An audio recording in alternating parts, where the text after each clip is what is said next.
All right, so like we said in the previous video, speed and velocity are not the same thing. So imagine you have a ball here, and the ball is moving at some type of speed, and we want to figure that out. I'm just going to use speed for now. So the ball travels, let's say the ball travels 10 meters.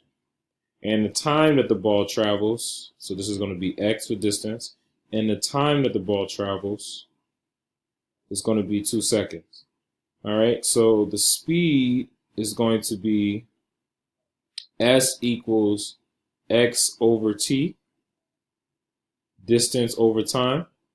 And so the distance is going to be 10 meters, and the time is going to be 2 seconds. Therefore, the speed is 5 meters per second. All right. Now, if we do the velocity, we have to count for this 5. We also have to consider the direction. All right. So let's say if I were to create a north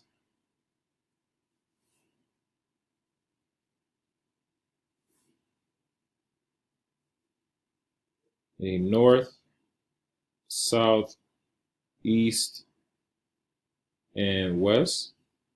All right, so let's go ahead and figure out the direction after we solve for the magnitude. So velocity is exactly the same equation as speed, x over t.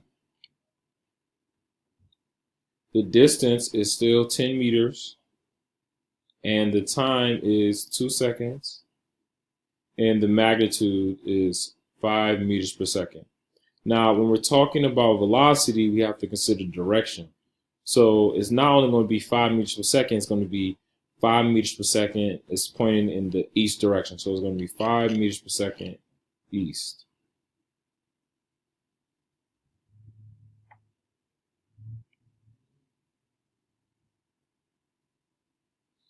All right, so that's the difference between speed and velocity. Speed is a scalar